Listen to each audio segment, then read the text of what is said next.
What's up, guys? You know what? I didn't even look up to see what episode this is. Is the podcast back? I don't know. I need to log in. What is the... I think this is my password. Unable to log in. Sign in. Oh man. Continue with Spotify. Oh yeah, there we go. That should be it, right? Continue to the app. I think this is correct. Hopefully this works. Oh yeah, cool. I did it. All right, what episode are we on, guys? Oh man, this is the longest intro ever. 163. Okay, we're on episode 163. The last time I uploaded a podcast was June 16th, 2023. Yeah, okay. All right, well, people have been asking for Tales from the Green Room podcast. When are we coming back? When are we doing it? And I was just like, let's do it right now. How about that? Got some stuff I can talk about. You know what it is? I was really like, because I'm doing so much vlogging and streaming, I kind of felt like the podcast was like overkill. You know, like it was unnecessary. I felt like it was unnecessary because I talk about these things, you know, on these different platforms and these different formats. And it's like, well, I already talked about it on the vlog, or I already talked about it on the stream. But maybe I was thinking, okay, maybe I can use the podcast to like elaborate or maybe do a deeper dive, you know? And it'll give people something to listen to, I guess. So welcome to Tales from the Green Room podcast. I'm your host, Howi Spangler. If you don't know me, I sing and write songs and play guitar for the band Ballyhoo out of Maryland. We call it Maryland Beach Rock. That's the style of music we play, beach rock. And I mean, most of you guys, what the fuck? You guys know who I am. But just in case we get anybody new. Anyway, so welcome to, we're putting this on YouTube too, so welcome to the channel if you're watching. But yeah, anyway, so all right, let's get into something here. So I had this idea. Luckily, I wrote down a bunch of topics that I thought would be cool to cover in my Notion here. So I think today we're going to talk about building community. Building community, I think, is so important, and I kind of covered this a little bit in I think it was my last video where I was kind of bitching about the Spotify thing, Daniel Ek and all that. By the way, does this mic sound awesome? It really does. It's like out of the way, it's clean. I don't need the SM7B in the shot anymore. This is kind of what I've been looking for. Boom mic, you know. Room's a little messy, sorry. Anyway, and I'm getting texts, and we need to stop getting texts because, you know, Daddy's trying to make a living here. So let's go into do not disturb. Boom. So building community, I think that's something that, like, I see people on YouTube talk about this stuff, and they're not in bands. Maybe they used to be or something like that. Maybe they used to be artists or whatever, but they're not currently doing it. And I feel like it's important to get information from people that are actually in it, involved at that moment. And that's not to say that like these guys on YouTube and TikTok and Instagram are like bad sources of information or something. There's a lot of good advice out there for sure, but there's a lot of bad advice, and there's a lot of maybe like old advice that might not apply today. I think the fundamentals are the same, but the way of getting things done is a little different, maybe in some areas. But so yeah, I was thinking about building community and how important it is, because when I started this band in 1995, holy shit, almost 30 years next year. I started this band in 1995 in the summer with my brother, who's still in the band. He plays drums. Yeah, of course, you guys know that. And the whole thing, you know, we were kids. We were like young teenagers. I was 14. And I started writing songs when I was 12 or 13. And I had come from that era where it was like, you wanted to get signed. Everybody needed to get signed. You know, we didn't have the means we have today, like to be able to record a song and upload it tomorrow, you know?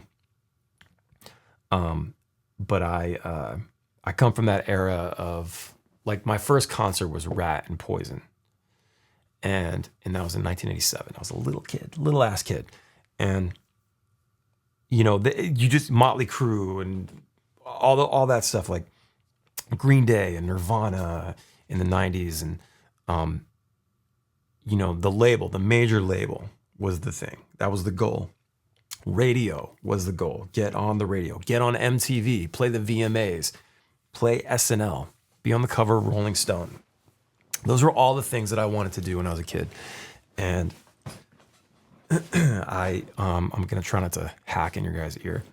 But, you know, as time has moved on, things have changed a lot over the last 30 years. Things have changed over and over again, not just once or twice. We've had so many changes in the music industry. And, you know, I think my goals have changed. My idea of success has changed because because being in it, you start to see what really matters and what works, what doesn't work, what counts, you know? And you guys are getting unshowered Howard today, by the way. So I did wash my face though. My hair is greasy though. So I think, you know, for us, for example, so like I said, it used to be MTV, Rolling Stone cover, you know, radio, major label. Those are like the big goals. And that's how you popped, you know, that's how new artists got found and just, you know, blew up. But now you just realize that, like, it's so saturated because anyone can do it. Anyone can upload a song right now. And I believe I just heard a number, 80% of artists on Spotify won't have more than 50 monthly listeners. 50. So I'm grateful for my band, you know, for all the work we put in. It's not for not doing anything. We worked our asses off, but we were able to make, you know, we hit 500K monthly listeners last month. It's back down to 400 now, but it's because we haven't released anything. And I can go into that maybe in another video. It's important to keep releasing and you know, that's how you stay on top. But that's a whole different topic. Building community is like the key. So you want to build a community of super fans, and it doesn't have to be thousands of people. Like, in your mind, you think, well, I got to have thousands and thousands of fans because, you know, we got to be able to pack out a 500,000 cap theater, you know, across the country and all these different cities, right? And that means that would require reaching a lot of people and having, you know, I mean, imagine having 1,000 people in every town come to your show, right? That's a lot. I mean, there's 50 states. Let's just say you do one city. I mean, you're talking like, I mean, we do like 3 or 4 cities, 5 cities in one state, you know? And so multiply that across the year. I mean, you're talking like, you got to sell thousands of tickets in every state, right? And the way to do that is to keep releasing music and videos and things and content. As I hate that word, content. I get it, but it's so demeaning, oversimplifying.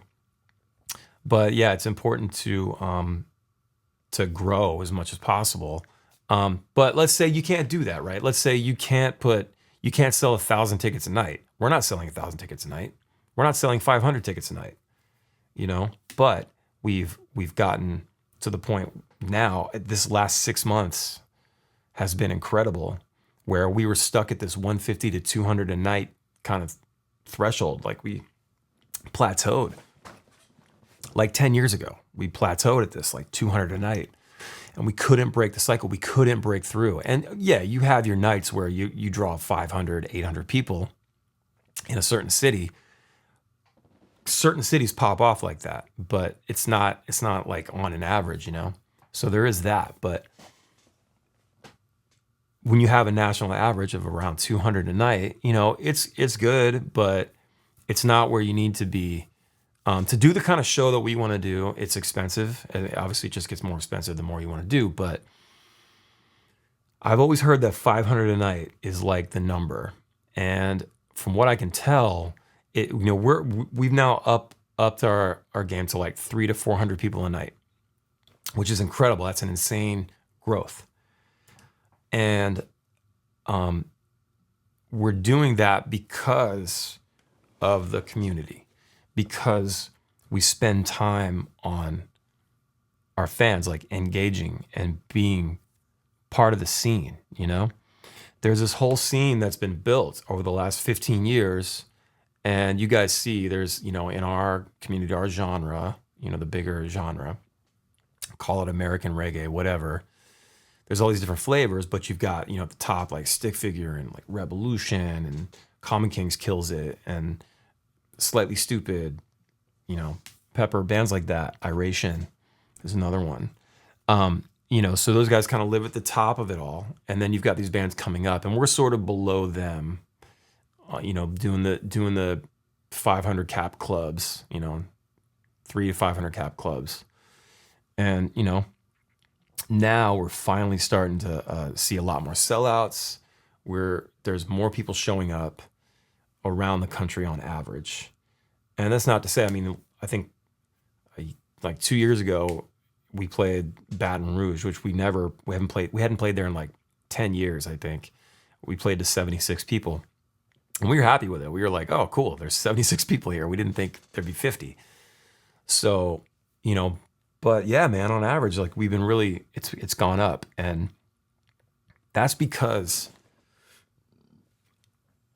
personally, I get in there every day and I reply back to people. Some people post and ghost. I have certainly posted and ghosted before because, you know, the question I'll pose or something, or the thing you post is like so massive, you get so much attention and there's so many people coming in. Like for example, like when I make like a kind of an emotional post, when like a mental health post or something like that, I don't really reply to any of that stuff because it gets so heavy, you know, and you got people leaving these like paragraphs or longer explaining their experience. And I appreciate it for sure. And it's like, everybody's got their story, but I can't sit there and go in there and reply. It starts getting melodramatic and I feel weird about it, you know? But it is nice that people will share their experiences. But like for the most part, other than that, you know, I'll go in and I'll reply to people. And, you know, lately I've discovered that you can reply with a video, with a reel. So I've been using the crap out of that the last week or so. And that's been really fun.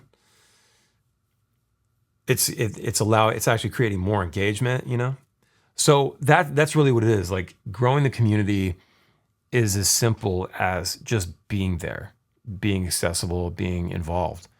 And I've gotten to a point where I know a lot of names of our fans, first names, you know, sometimes last name.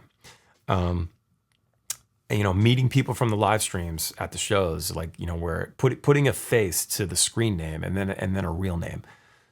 You know, it's been really cool to see that. And to see people like wearing, you know, my shirts, the Howi shirts, or like wearing the podcast gear, or talking about the podcast, or talking about the vlog, or talking about us, you know, I'm always in your YouTube chat or your Kick chat.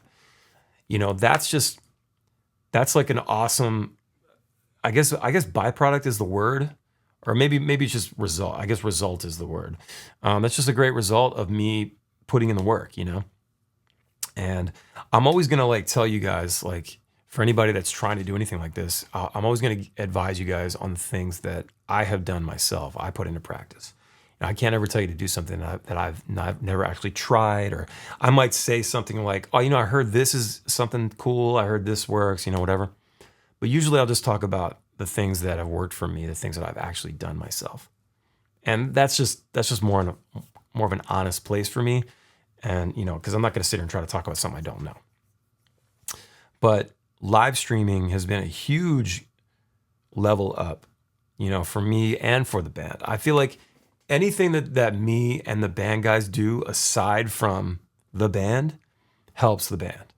It draws people in. Like even to where Scott, our keyboard player, huge Clash of Clans guy. He played Clash of Clans for like 10 years.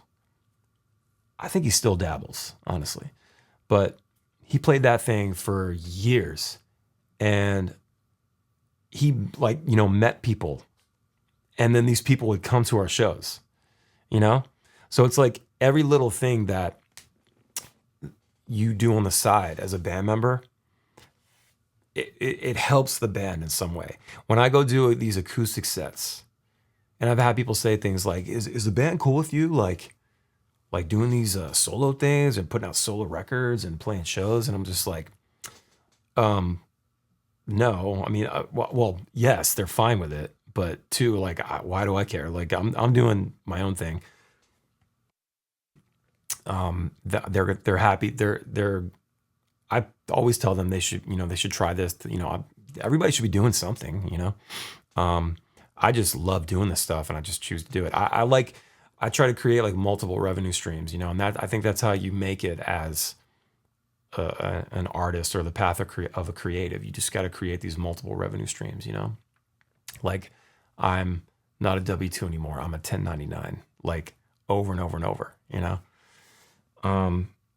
So no, the guys don't get upset when I do these things, and why would they? That'd be silly. So for me, I'm doing live streaming. I stream everywhere: YouTube, Kick, Twitch, and I've been trying to decide. Like I even started a second channel on YouTube for my nerd stuff because the nerd stuff doesn't work on this channel. The music, the more music stuff, and the vlogs do okay even, but like when I play a song like on the acoustic, that does way better. It goes a lot further than my vlogs or my streams.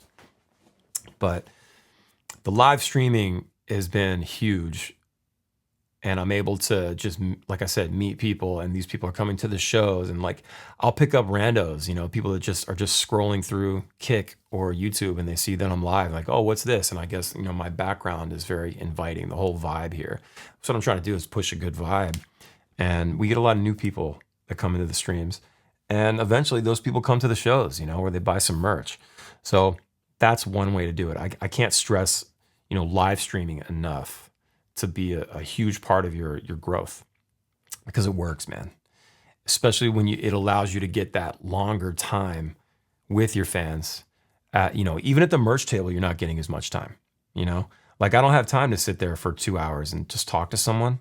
There's a line of people, and I haven't done the merch table in a long time because I can't do it anymore, to be honest. Like I think I brought this up before, but the merch table thing is that is something huge that all bands should do when you're at that growth level.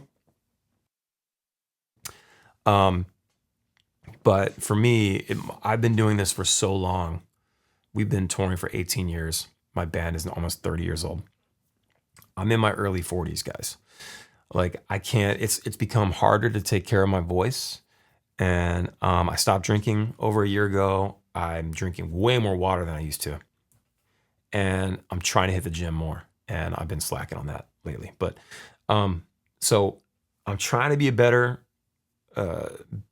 human, like to myself, to my body, and take care of that. And part of that is not going to the merch table every night and blowing my voice out talking to people. It happens so fast because it's so loud, I just can't do it.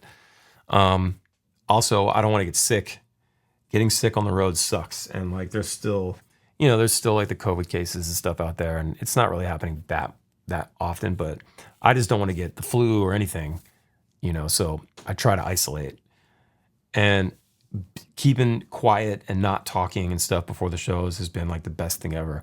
After I stopped drinking though, my voice has never been more consistent. I'll tell you that. It's never been more consistent, and I just love it.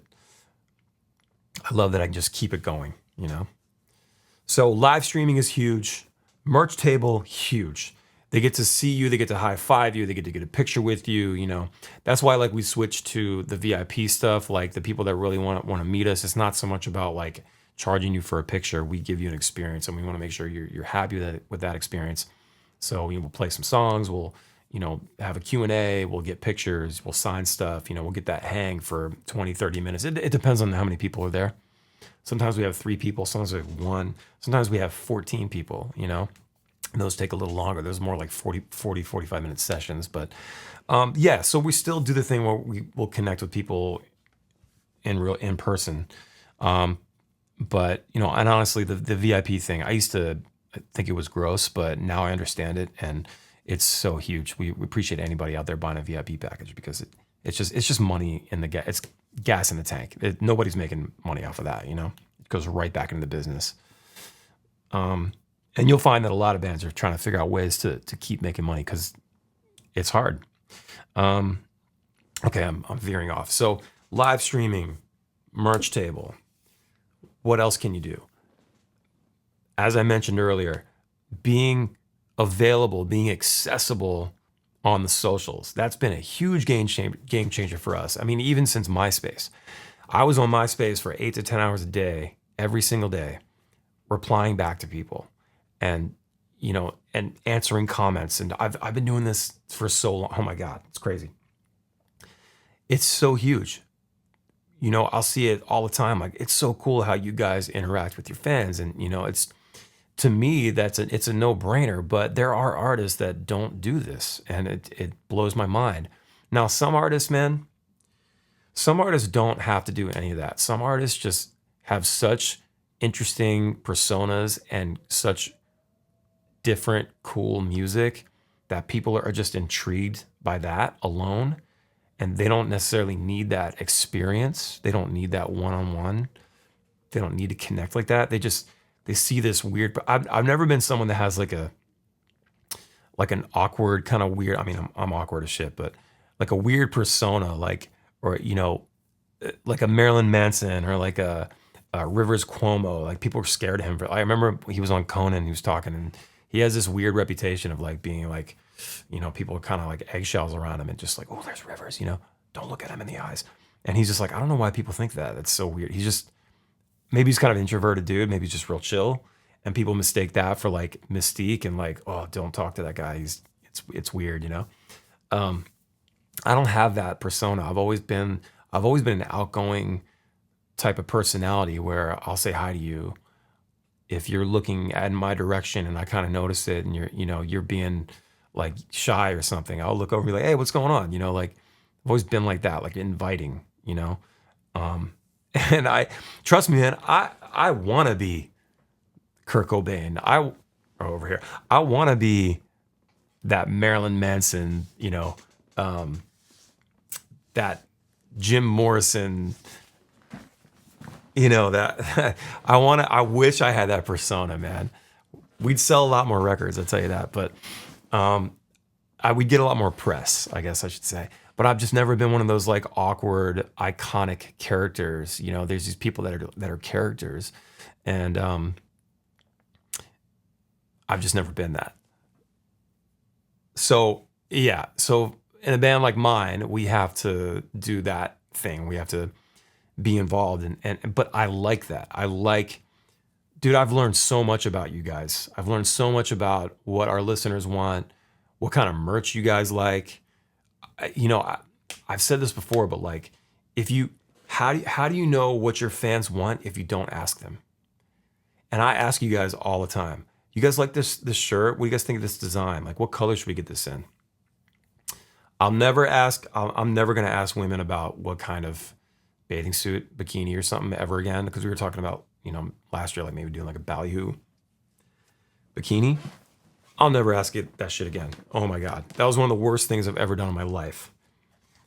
I had women just like, this. Oh, no, small, no extra large. Oh, you'd have to sell an XL top with a small bottom or vice versa. Like, just, I don't like that color. Ooh, those stripes are weird. Oh, it has shoulder straps. Ugh. Like, oh, can we get one piece? Woo. I'm all set on that.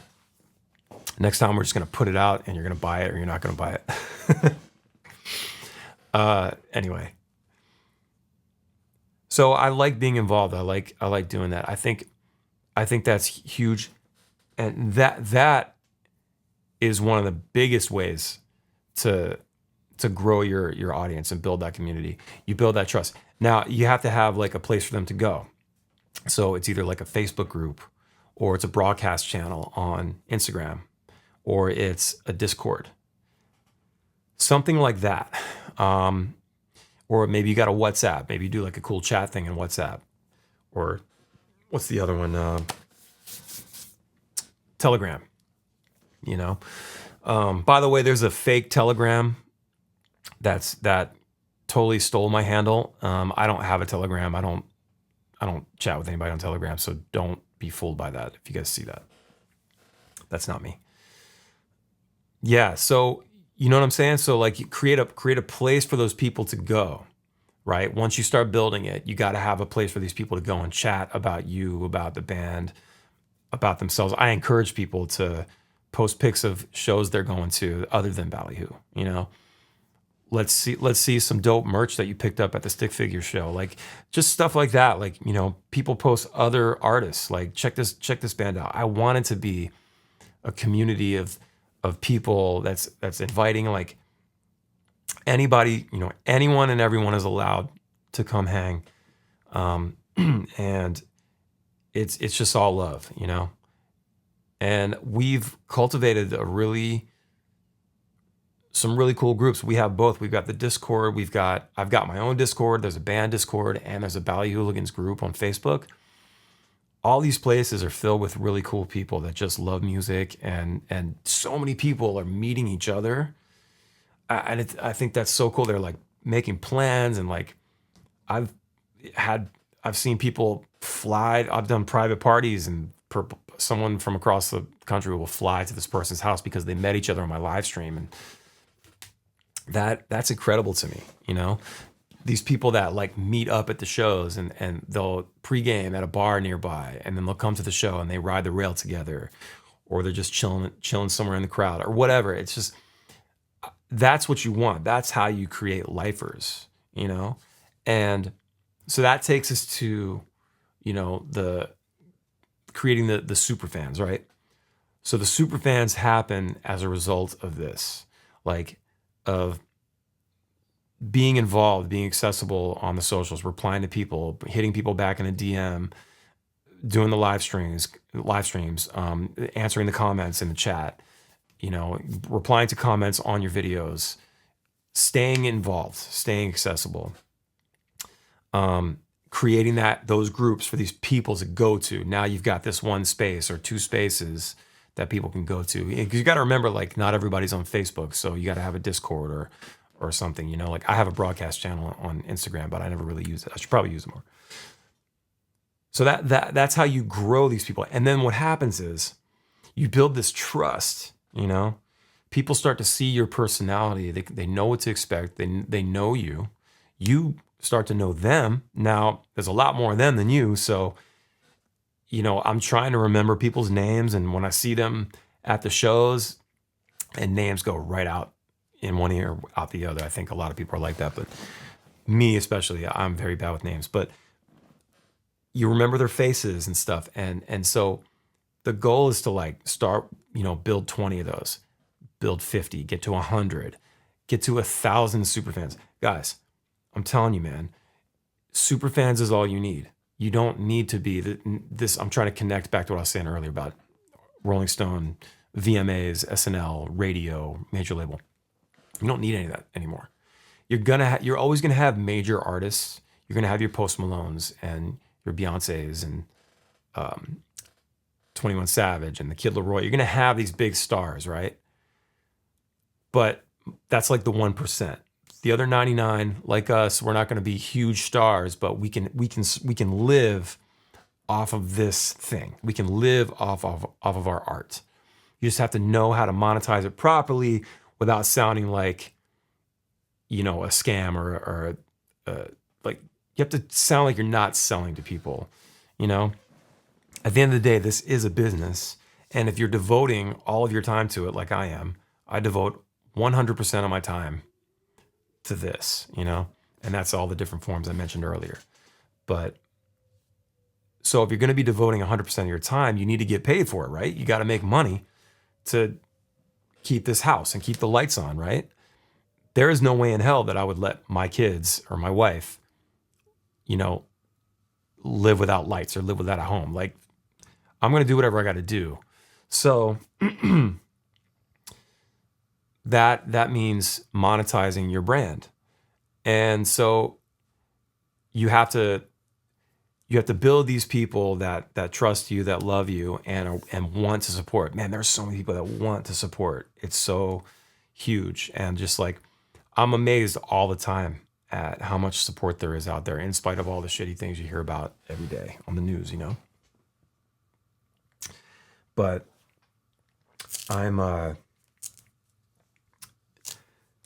it's huge that when we have a drop on the merch store, that things sell out or get close to selling out. And, you know, as I said, like, nobody's getting rich. All we're doing is putting money back into the business to make more cool merch and keep going on tour and paying our crew guys and, you know, putting gas in the tank. And it's creating a lifestyle for me and my family to live, you know, a comfy life where, you know, I'm not there yet. We're still not there. Where I'm hoping that this turn, you know, with this growth that's happening, you know, the band really starts making some good money from our, you know, our shows alone. You know, just our fee goes up and our merch goes up from there as well. All these things add up, and I don't expect to be rich, man. I just want to be able to live this life and not freak out. I want to take my kids to the beach for a week and not just 2 days because daddy can't afford it, you know? I want to take the kids on vacation. And a lot of people that work regular jobs, they're able to do these things. They get vacation. They make the same money every week or every month or whatever it is. Mine's different every month. It goes up and down. I have really, really bad months where I make nothing or spend more than I make.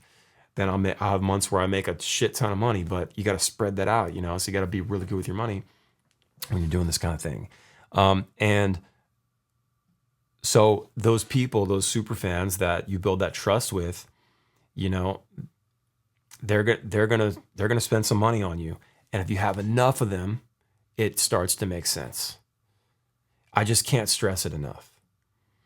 You know, just keep putting your best foot forward with your music or your videos or your art, your paintings, your drawings, whatever you're doing, your jewelry. Like, if you're in the arts, you're in the path of a creative, and you're not a W-2 and you're just trying to make something for yourself. That's what you have to do. Keep feeding the fans. Give them new music, new art, whatever it is. Give it to them early if you can, which I kind of went to that in the last video. And I do want to elaborate on that. I want to make a different video about that one for sure. I have more thoughts on that. But keep stimulating them with your art, stimulating them with your attention.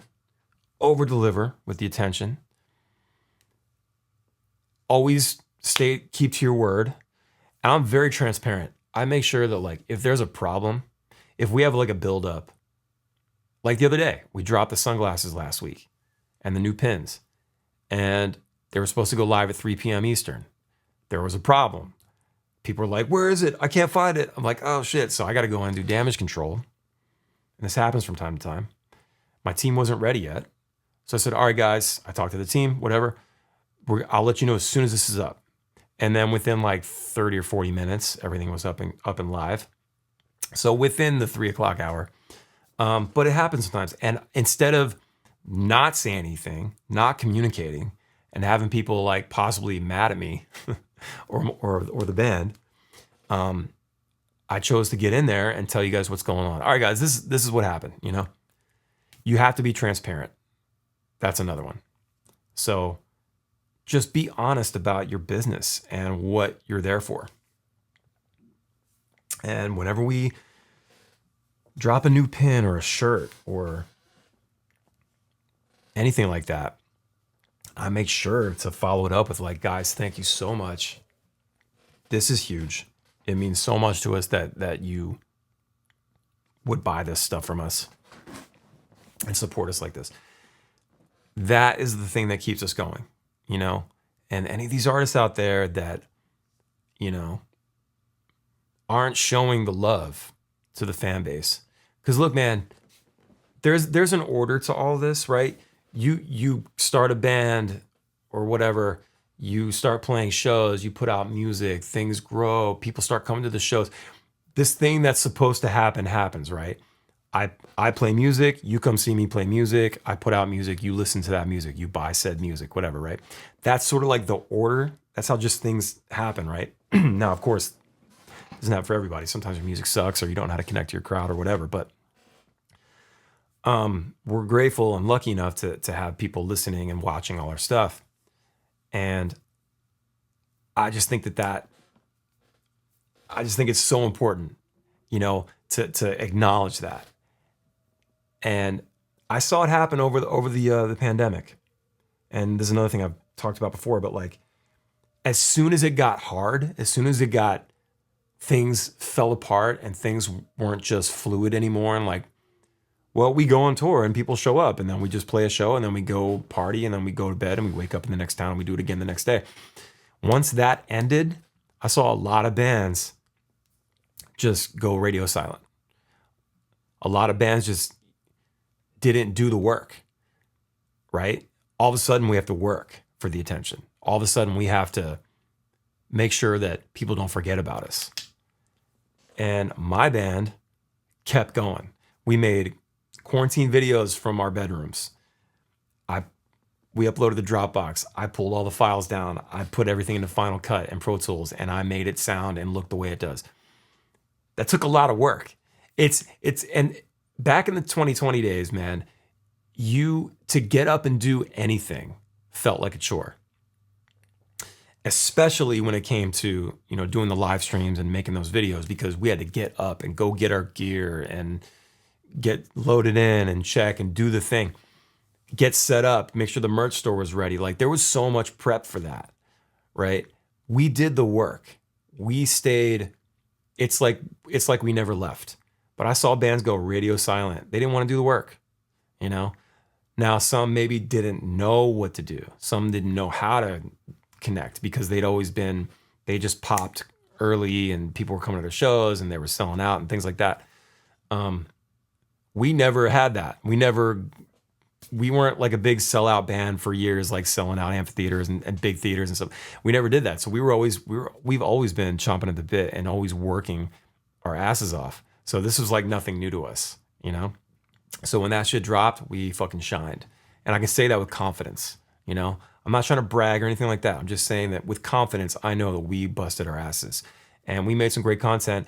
And it lives on the internet now forever, which is great. You can go back and watch those things and you could see, and the support that we got on those live streams, man, was so huge. I couldn't believe it. I couldn't believe what we made so much money on the merch shop, and now it was, we weren't making any money any other time. So this money was like, again, nobody's rich, right? We're just like, great, we can live another couple months off of this, So that's why we were streaming every month or every other month, like just trying to make as much content as possible. We made that. There were some videos that we didn't do live. We shot them with drones and things like that one at my wedding venue downtown here in Havre de Grace. We shot that one night. And my buddy a couple of my buddies brought some drones and we put this whole thing together. I mixed it, we put it all together and made like a show out of it, like a presentation. I even did like a narration at the top and the outro. So like that all was a lot of work, but at the same time, we weren't doing anything else. So it was like, well, I got to keep going because for my mental, I can't stop working. I got to keep working. If I stop working, I hate myself and I feel like I'm not working hard enough. I'm not doing what I need to do to feed my family. And I know that when I make podcasts, when I do live streams, when I make a video, when I go out and tour, when I play acoustic sets, I'm making money. I'm feeding my family. I'm keeping the lights on, And that's just how my brain works. I don't like not working. And yes, is it a little toxic? Sure, but it makes me happy. I do enjoy my work, So I'd say all of those things right there all contribute to creating something beautiful. Creating super fans. You don't need 1 million fans. Maybe one day we'll get there, right? But you don't need it to survive and live comfortably. I just can't stress it enough. Focus on putting out the best stuff you can put out, being accessible with your attention, with your fans, and just staying true to yourself, being honest, putting out things that are honest. People need to know you, and that is how you build community.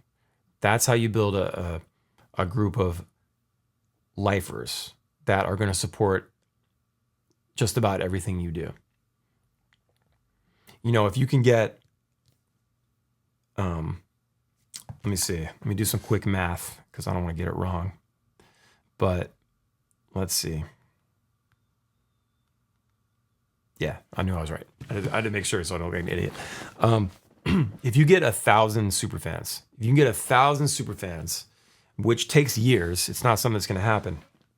I don't know how many superfans we have, honestly. I feel like we definitely got 100 superfans. But if you can get up to 1,000 superfans to spend $100 on you throughout the year, now that's just throughout the year. Now, if you have a few merch drops throughout the year, maybe you'll make more than $100 from these supporters, right? Each one. But if you get 1,000 super fans and they spend $100 on you throughout the year, at any point, 25, 75, whatever, like accumulative, you're gonna make $100,000, right? Now, $100,000 isn't a whole lot these days, but you can live comfortably. You can live as long as you're not spending exuberant amounts of money. Did I say that right? Is that the right? I've never used that word before. As long as your tastes aren't crazy and you're spending in the right places and you're not overdoing it, you can live a comfy life on $100,000, dude. A lot of people don't make that, So there's ways to do it. Yes, I ranted about the Spotify thing, but I was trying to offer solutions because I don't like ranting and not offering a solution. I feel like that's just bitching at that point. And you're just sort of preaching to a choir or an echo chamber. You need solutions. So that's what I was saying. Yeah, man, it's totally possible. So it just takes work and it takes the drive to want to do it. Sometimes I don't want to go and answer 100 posts, 100 comments on a post, right? But once I get in there, I start enjoying it and I can do it very fast. As long as the app keeps going the way it's supposed to, I can get it done really quickly. One of the things I hate the most is when you go into especially the Ballyhoo one, because there's always a lot of stories from people at the shows. I'll go in and I'll add their stories to ours. And sometimes the app takes forever to I guess it has to download the thing first and then anyway, sometimes that takes forever and I dread that one the most. But I love going in there and seeing you guys, reacting to us and stuff. I try to engage it. So yeah, I think you need to love what you do. And if you don't love what you do, just get out and do something else, man, because you're not going to make money from this. It takes a long time. And I've been trying to, speaking of Instagram, I've been trying to upload videos for a long time now. The app is messing up today. I've got 4 videos just sitting here, just comments I've been trying to reply back to people. In any case. Well, I hope you guys enjoyed that. That was fun. Episode 163 of the Tales from the Green Room podcast. I didn't think I'd get back to this anytime soon. So let me know in the comments who you'd like me to have on the show, because as fun as it is just talking to myself and my camera here, it'd be cool to have somebody to bounce off of. So let me know who you guys think you'd like to have me on the show.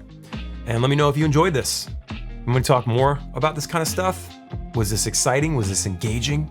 Did you get some knowledge from this? Are you just a person on the outside that is just intrigued fascinated by this life? Anyway, let me know. Make sure you follow me on Instagram, TikTok. Hit that like and subscribe on YouTube. So consider joining the channel. Follow me on Kick as well and Twitch. I'm all over the place, guys. You can usually find me everywhere. Anyway, guys, take it easy. Have a wonderful day. And we'll catch you next time. Cool? See, I'm happy I made something. This feels good. This feels good. Get out there and make something for yourself, guys. Okay, bye.